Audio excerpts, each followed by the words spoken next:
Hi hello ನಮಸ್ಕಾರ ಸ್ನೇಹಿತರೆ. ಏನಪ್ಪ ಇದು ಫೈನಲಿ ಏನಾಗ್ತದೆ ಇಲ್ಲಿ ತಾಂಡವ್ ಕತೆ ಏನು ಅನ್ನೋದೇ ಅರ್ಥ ಆಗ್ತಿಲ್ಲ. ಬಿಕಾಸ್ ಗುಂಡಣ್ಣಗೆ ಸತ್ಯ ಗೊತ್ತಾಗಿದೆ. ಅಪ್ಪನ ಜೊತೆ ಜಗಳ ಮಾಡ್ಕೊಂಡಂತ ಗುಂಡಣ್ಣ ಅಮ್ಮನ್ ಯಾಕೆ ಏನು ಕರೀಲಿಲ್ಲ ಅಂತಿದ್ದಾಗ ಈ ಕಡೆ ತಾಂಡವ್ ಇರೋ ವಿಶ್ವನ ಮಕ್ಕಳ ಮುಂದೆ ಹೇಳೇ ಬಿಟ್ಟ, ಜೊತೆಗೆ ಮಗುವಿನ ಮೇಲೆ ದಾಳಿ ಮಾಡೇ ಬಿಟ್ಟ.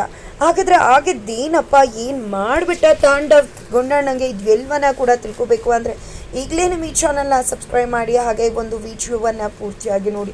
ಇಲ್ಲಿ ಶ್ರೇಷ್ಠ ಅಂತೂ ಜಪ್ಪಯ್ಯ ಅಂದರೂ ಹೋಗೋದಿಲ್ಲ ಅಂತ ಸಿದ್ಧವಾಗಿ ನಿಂತ್ಕೊಂಡಿದ್ದಾಳೆ. ಹೋದರೆ ನಾನು ಜಸ್ಟ್ ತಾಂಡವ್ನ ಕರ್ಕೊಂಡೇ ಹೋಗ್ತೀನಿ ಅಂತ. ಅದಕ್ಕೆ ಸರಿಯಾಗಿ ಈ ಕಡೆ ಎಡವಟ್ ಮಾಡ್ಕೊಂಡಿದ್ದಾನೆ ತಾಂಡವ್. ಏನದು ಅನ್ನೋದನ್ನ ತಿಳ್ಕೊಬೇಕು ಅಂದರೆ ಈ ಒಂದು ವಿಡಿಯೋವನ್ನು ಪೂರ್ತಿಯಾಗಿ ನೋಡಬೇಕಾಗತ್ತೆ. ಜೊತೆಗೆ ಇಲ್ಲಿ ಶ್ರೇಷ್ಠನ ಪ್ರಶ್ನೆ ಮಾಡೋಕೆ ಮುಂದಾಗ್ತಾರೆ ಕುಸುಮ ಹಾಗೆ ಧರ್ಮ ಅಂಕಲ್. ಬಿಕಾಸ್ ಅವ್ರಿಗೆ ಗೊತ್ತಾಗ್ಬಿಡತ್ತೆ ಶ್ರೇಷ್ಠ ಡ್ರಾಮಾ ಮಾಡ್ತಿದ್ದಾಳೆ, ಇಲ್ಲಿ ತಾಂಡವ್ಗೋಸ್ಕರನೇ ಅವಳು ಬಂದಿರೋದು, ಯಾವುದೇ ಮೀಟಿಂಗ್ ಇಲ್ಲ ಅನ್ನೋ ಸತ್ಯ ಬಟಾ ಬಯಲಾಗತ್ತೆ. ಗೊತ್ತಾಗ್ತಿದ್ದಾಗ ಇಲ್ಲಿ ಶ್ರೇಷ್ಠ ನಡ್ಗೋಗ್ಬಿಡ್ತಾಳೆ. ಏನಪ್ಪ ಆಗ್ತಿದೆ ಇಲ್ಲಿ, ಏನು ಆಗೋಯ್ತು, ಏನೋ ಅನ್ಕೊಂಡು ಬಂದರೆ ಏನೋ ಆಯ್ತಲ್ಲಪ್ಪ, ಸಿಕ್ಕಾಕೊಂಡ್ಬಿಟ್ನಲ್ಲ ನಾನು, ಏನು ಮಾಡಲಿ ಅಂತ. ಈ ಕಡೆ ಯಾಕೆ ನೀನು ತಾಂಡವ್ಗೋಸ್ಕರ ಇಲ್ಲಿಗೆ ಬಂದಿದ್ಯೋ ಅಂತ ಪ್ರಶ್ನೆ ಮಾಡ್ತಿದ್ದಾರೆ. ಈ ಕಡೆ ಸತ್ಯ ಗೊತ್ತಾಗ್ಬಿಡ್ತಾ ಏನು ಮಾಡೋದು ಅನ್ಕೋತಿದ್ರೆ ಇಲ್ಲಿ ಸತ್ಯ ಗೊತ್ತಾಗಿಲ್ಲ ಅನ್ನೋ ಸತ್ಯನೂ ಕೂಡ ಶ್ರೇಷ್ಠಾಗೆ ಗೊತ್ತಾಗುತ್ತೆ. ಬಿಕಾಸ್ ನೀನು ಬಂದಿರೋದು ಯಾಕೆ ಅಂತ ಗೊತ್ತದೆ. ಏನು ಅನ್ಕೊಂಡಿದ್ದ ನೀನು, ಒಂದು ಹೆಣ್ಮಗಳಾಗಿದ್ಯಾ, ಒಂದು ಹೆಣ್ಮಗಳಾಗಿ ಇನ್ನೊಂದು ಹೆಣ್ಮಗಳು ಜೀವನ ಕಾಪಾಡಬೇಕು ಅಂತ ಗೊತ್ತಾಗೋದಿಲ್ವಾ ನಿನಗೆ? ಒಬ್ಬ ಸ್ನೇಹಿತ ಅಂತ ಅನ್ಕೊಂಡಿದ್ಯಾ, ಒಬ್ಬ ಸ್ನೇಹಿತನಿಗೆ ಒಳ್ಳೇದು ಮಾಡೋ ಕೆಲಸ ಮಾಡ್ತಿದ್ಯಾ ನೀನು ಒಳ್ಳೇದು ಮಾಡೋ ಕೆಲಸ ಮಾಡ್ತಿಲ್ಲ. ಅವನಿಗೇನೋ ಬುದ್ಧಿ ಇಲ್ಲದೆ ಏನೇನೋ ಮಾತಾಡ್ತಿದ್ದಾನೆ. ಆದರೆ ನೀನಾದರೂ ಅವನಿಗೆ ಬುದ್ಧಿ ಹೇಳಬೇಕಲ್ವಾ. ನೀನು ಒಬ್ಬ ಒಳ್ಳೆ ಸ್ನೇಹಿತ ಆಗೋಕೆ ಸಾಧ್ಯನೇ ಇಲ್ಲ.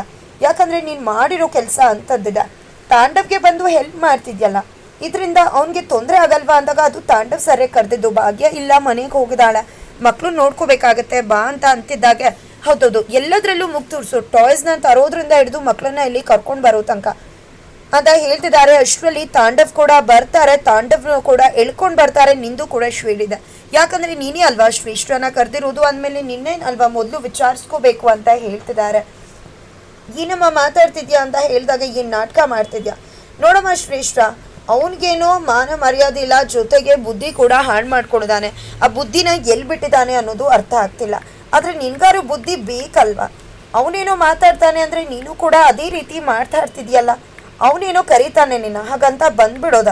ನಿಜ ಹೇಳಬೇಕು ಅಂದರೆ ನೀನು ಅವನಿಗೆ ಅರ್ಥ ಮಾಡಿಸ್ಬೇಕಿತ್ತು. ಅವನು ಭಾಗ್ಯಗೆ ಡಿವೋರ್ಸ್ ಕೊಡೋಕೆ ಹೋಗಿದ್ದಾನೆ, ಅವಳು ಸುಮ್ಮನೆ ಹೋಗಿಲ್ಲ ತವ್ರ ಮನೆಗೆ ಅಂತಿದ್ರೆ ಅಯ್ಯೋ ಆಂಟಿ ನನಗೆ ನಿಜವಾಗ್ಲೂ ಕೂಡ ಈ ವಿಷಯ ಗೊತ್ತೇ ಇರಲಿಲ್ಲ ಅಂತ ನಾಟಕ ಮಾಡ್ತಿದ್ದಾಳೆ. ಈ ಕಡೆ ಶ್ರೇಷ್ಠ ಹೌದಾ ಗೊತ್ತಿರ್ಲಿಲ್ವಾ, ಸರಿ ಆಯಿತು, ಇವಾಗ ಗೊತ್ತಾಯ್ತು ತಾನೆ ಅಂತ ಹೇಳ್ತಿದ್ದಾರೆ ಕುಸುಮ ಅವರು. ಇವಾಗ ಗೊತ್ತಾಯ್ತು ತಾನೆ, ಇನ್ನು ಮುಂದೆ ನೀನು ತಾಂಡವ್ ವಿಷಯಕ್ಕೆ ಬರಬೇಡ. ಅವನು ಅವನದನ್ನು ನೋಡ್ಕೋಬೇಕು, ಅವನಿಗೆ ಸಂಸಾರ ಏನು ಅಂತ ಅರ್ಥ ಆಗಬೇಕು ಅಂತಲೇ ನಾವೆಲ್ಲ ಮಾತಾಡ್ತಿರೋದು. ಅದನ್ನು ಬಿಟ್ಟು ನೀನು ಈ ರೀತಿ ಹೆಲ್ಪ್ ಮಾಡ್ಕೊಂಡು ಬಂದರೆ ಭಾಗ್ಯ ಕೊಡ್ತೆ ಅವ್ನಿಗೆ ಗೊತ್ತಾಗುತ್ತೆ. ಒಂದು ಸಂಸಾರನ ಒಬ್ಬನೇ ನಡೆಸ್ಬಹುದು ಅಂತ ಅಂದ್ಕೊಂಡ್ಬಿಡ್ತಾನೆ. ಆದರೆ ಅವನಿಗೆ ಭಾಗ್ಯ ಅವಶ್ಯಕತೆ ಇದೆ ಅನ್ನೋ ಸತ್ವನ ಅರ್ಥ ಮಾಡಿಸ್ಬೇಕು, ಅವ್ನ ತಪ್ಪನ್ನ ತಿಳಿತಿ ಹೇಳಬೇಕು ಅಂತ ನಾವೆಲ್ಲ ವೆಯ್ಟ್ ಮಾಡ್ತಿದ್ರೆ ನೀನು ಈ ರೀತಿ ಎಲ್ಲದಕ್ಕೂ ಬಂದ್ಬಿಟ್ಟು ಹಾಳು ಮಾಡ್ತಿದ್ಯಲ್ಲ. ಒಂದು ಹೆಣ್ಮಗಳಾಗಿ ನೀನು ಅವ್ನ ಲೈಫ್ನ ಫ್ರೆಂಡ್ ಆಗಿ ಸರಿಪಡಿಸು, ಅದನ್ನು ಬಿಟ್ಟು ಈ ರೀತಿ ಎಲ್ಲ ಹಾಳು ಮಾಡೋಕ್ಕೆ ಟ್ರೈ ಮಾಡಬೇಡ. ಈಗಲೇ ಹೋಗ್ತಾ ಇರು, ಇನ್ನು ಮುಂದೆ ನನ್ನ ಮಗನ ವಿಷಯಕ್ಕೆ ಎಂಟ್ರಿ ಕೊಡಬಾರ್ದು. ನೀನು ಮದುವೆ ಮದುವೆ ಆಗ್ತದೆ ತಾನೆ, ಮದುವೆ ಹುಡುಗ ಇರ್ದಾನ್ ತಾನೆ, ಎಲ್ಲದಕ್ಕೂ ತೋರಿಸ್ಕೊಂಡು ಇವನ ವಿಷಯಕ್ಕೆ ಬರ್ತೀಯಲ್ಲ, ನಿನ್ನ ಜೀವನಾನು ನೀನು ನೋಡ್ಕೊ ಅಂತ ಹೇಳಿ ಅಲ್ಲಿ ಬೈದು ಉಗ್ದು ಶ್ರೇಷ್ಠನ ಅಲ್ಲಿಂದ ಹೊರದೂಡ್ತಾರೆ ಕುಸುಮ ಹಾಗೆ ಧರ್ಮ ಅಂಕಲ್.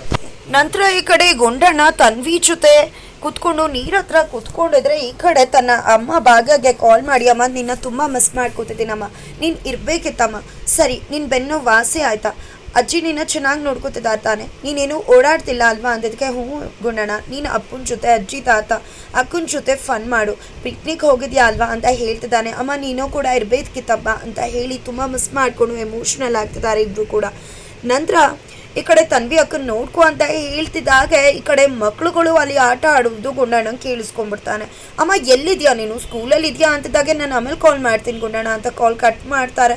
ಈ ಕಡೆ ಗುಂಡಣ್ಣ ತನ್ವಿ ಅಕ್ಕನ ಕರೆದು ಅಪ್ಪಪ್ಪ ಈಗಲೂ ಕೂಡ ನಮಗೆ ಸುಳ್ಳು ಹೇಳಿದ್ದಾರೆ, ಪಪ್ಪ ಒಬ್ಬರು ಸುಳ್ಗಾರ, ಅಮ್ಮನ ಅವರೇ ವಾಪಸ್ ಕಳಿಸಿರೋದು, ಅಮ್ಮಂಗೆ ಯಾವುದೇ ಬೆನ್ನೋವಿಲ್ಲ, ಅಮ್ಮ ಸ್ಕೂಲ್ಗೆ ಹೋಗಿದ್ದಾಳೆ ಅಂತ ಹೇಳ್ತಿದ್ರೆ ಹೌದಾ, ನನಗದೆಲ್ಲ ಗೊತ್ತಿಲ್ಲ. ಆದರೆ ಶ್ರೇಷ್ಠ ಆಂಟಿ ಇಲ್ಲಿಗೆ ಬಂದಿರೋದು ಇಷ್ಟ ಇಲ್ಲ, ಅವರು ಇಲ್ಲಿ ಮತ್ತೆ ಬಂದಿರೋದು ನನ್ನ ಬಯಸೋಕೆನೆ, ಅವ್ರು ಕಂಡ್ರೆ ನನಗೆ ಆಗೋದಿಲ್ಲ ಅಂದಾಗ ಅವ್ರು ಹೋಗೋ ರೀತಿ ನಾನು ಮಾಡ್ತೀನಿ, ಆದರೆ ನೀನು ನನಗೆ ಹೆಲ್ಪ್ ಮಾಡಬೇಕು, ಅಮ್ಮ ಸ್ಕೂಲಲ್ಲಿ ಇದ್ದಾಳೋ ಇಲ್ವೋ ಅಂತ ನೀನು ತಿಳ್ಕೊಂಡು ಹೇಳಬೇಕು ಅಂತ ಗುಂಡಣ್ಣ ಹೇಳ್ತಾನೆ.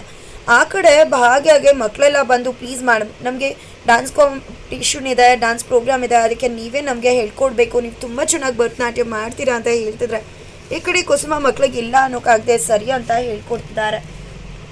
ನಂತರ ಈ ಕಡೆ ತನ್ವಿ ತನ್ನ ಫ್ರೆಂಡ್ಸ್ಗೆ ಕಾಲ್ ಮಾಡಿ ನನ್ನಮ್ಮ ಅಲ್ಲಿದ್ದಾರಾ ಅಂತ ಎಲ್ಲ ವಿಚಾರಿಸಿದಾಗ ಹೇಗಿದ್ದಾರೆ ಅಂದಾಗ ನಿಮ್ಮಮ್ಮ ಆರಾಮಾಗೇ ಇದ್ದಾರೆ, ಸ್ಕೂಲಲ್ಲೇ ಇದ್ದಾರೆ ಅಂತ ಹೇಳ್ತಾರೆ. ನಂತರ ಆ ಮಕ್ಕಳು ಕೂಡ ಫೋನ್ನ ಸೀಸ್ ಮಾಡ್ತಾರೆ ಅಂತ ಕಟ್ ಮಾಡ್ತಾರೆ. ಈ ಕಡೆ ತನ್ವಿ ಅಮ್ಮ ಸ್ಕೂಲಲ್ಲಿ ಇದ್ದಾಳಂತೆ, ಆರಾಮಾಗೇ ಇದ್ದಾಳಂತೆ ಅಂದಾಗ ಈ ಕಡೆ ತನ್ಮಯ್ ತುಂಬ ಕೋಪ ಮಾಡ್ಕೋತಾನೆ ಅಪ್ಪನ ಮೇಲೆ, ಅವನಿಗೆ ತುಂಬ ಸಿಟ್ಟು ಬರ್ತದೆ. ಈ ಕಡೆ ಕುಸುಮ ಹಾಗೆ ಧರ್ಮಾಂಗಲ್ ಇಬ್ಬರು ಕೂಡ ತಾಂಡವನ ಎಳ್ಕೊಂಡು ಬರ್ತಿದ್ರೆ ಆ ಕಡೆ ಶ್ರೇಷ್ಠ ಏನು ಅನ್ಕೊಂಡಿದ್ದಾರೆ, ನನ್ನೇ ಒದ್ದು ಓಡಿಸ್ತಾರ, ನಾನು ಇಲ್ಲಿಗೆ ಬಂದಿರೋದೇ ತಾಂಡವನ ಕರ್ಕೊಂಡು ಹೋಗೋಕೆ, ನನಗೆ ಇಷ್ಟೆಲ್ಲ ಅವಮಾನ ಮಾಡಿದ್ಮೇಲೆ ನಾನು ಸುಮ್ಮನೆ ಇರ್ತೀನ, ಖಂಡಿತ ಯಾವುದೇ ಕಾರಣಕ್ಕೂ ಕೂಡ ಸುಮ್ಮನಿರೋಳಲ್ಲ, ನಾನು ತಾಂಡವನ ಇಲ್ಲಿಂದ ಕರ್ಕೊಂಡು ಹೋಗ್ತೀನಿ, ಹೋಗೋ ತನಕ ನಾನಂತೂ ಸುಮ್ಮನಿರಲ್ಲ, ಎಲ್ರಿಗೂ ಹೆದ್ರು ಪುಕ್ಕುತ್ತಾರೆ ಸಾಯ್ತಾನೆ. ಅವರ ಅಪ್ಪ ಅಮ್ಮ ಅಷ್ಟೆಲ್ಲ ಬೈದು ನನಗೆ ಮಾತಾಡ್ತಿದ್ರು ಕೂಡ ಎಷ್ಟು ಆರಾಮಾಗಿದ್ದ, ಒಂದು ಮಾತು ಕೂಡ ಹೇಳಲಿಲ್ಲ ಅಂತ ಹೇಳಿ ಅವನಿಗೆ ಕಾಲ್ ಮಾಡ್ತಿದ್ದಾರೆ. ಬಟ್ ತಾಂಡವ್ ಕಾಲ್ ರಿಸೀವ್ ಮಾಡ್ತಿಲ್ಲ. ನಂತರ ಈ ಕಡೆ ಶ್ರೇಷ್ಠ ಅಂತೂ ತಾನು ಅನ್ಕೊಂಡಿದ್ದನ್ನು ಸಾಧಿಸಿದೆ, ಇಲ್ಲಿಂದ ಹೋಗೋ ಮಾತೇ ಇಲ್ಲ, ನಾನು ಬರ್ತಿರೋ ಕೋಪಕ್ಕೆ ಅಂತ ಅನ್ಕೊಂಡು ತನ್ನ ಕೋಪನ ತಾನೇ ನುಂಗ್ಕೋತಾ ಇದ್ದಾಳೆ. ನಂತರ ಆ ಕಡೆ ಅಪ್ಪನ ತರಾಟೆಗೆ ತಗೋಬೇಕು ಅಂತ ತಾಂಡವ್ ಮತ್ತು ಮಗ ತನ್ಮಯ್ ಹಾಗೆ ತನ್ವಿ ಡಿಸೈಡ್ ಮಾಡ್ಕೊಂಡಿದ್ರೆ ಈ ಕಡೆ ಭಾಗ್ಯ ಡ್ಯಾನ್ಸ್ ಹೇಳ್ಕೊಡ್ಬೇಕಿದ್ರೆ ಮಹಿಳಾ ಸಂಘದವರು ಹಾಗೆ ಕನ್ಯಕಾ ಇಬ್ಬರು ಕೂಡ ನೋಡಿದೆ ಭಾಗ್ಯಕ್ಕೆ ಡ್ಯಾನ್ಸ್ ಬರುತ್ತಾ ಅಂದಾಗ ಹೌದು ತುಂಬ ಚೆನ್ನಾಗಿ ಮಾಡ್ತಾರೆ ಬನ್ನಿ ಅಂತ ಹೇಳಿ ಕರ್ಕೊಂಡು ಹೋಗ್ತಾರೆ. ಈ ಕಡೆ ಭಾಗ್ಯ ತುಂಬ ಶ್ರದ್ಧೆಯಿಂದ ಮಕ್ಕಳುಗಳಿಗೆ ಭರತನಾಟ್ಯಂ ಡ್ಯಾನ್ಸ್ನ ಹೇಳ್ಕೊಡ್ತಿರ್ತಾರೆ. ಈ ಕಡೆ ಮಹಿಳಾ ಸಂಘದವ್ರು ಬಂದು ನೀವು ತುಂಬ ಚೆನ್ನಾಗಿ ಡ್ಯಾನ್ಸ್ ಮಾಡ್ತೀರಾ ಅಂದಾಗ ಹಾಗೇನಿಲ್ಲ ಅಷ್ಟೇನಲ್ಲ ಅಂತ ಹೇಳಿದಾಗ ನೋಡಿದ್ವಲ್ವ ನೀವು ತುಂಬ ಚೆನ್ನಾಗಿ ಡ್ಯಾನ್ಸ್ ಮಾಡ್ತೀರಾ ಅಂತಾರೆ.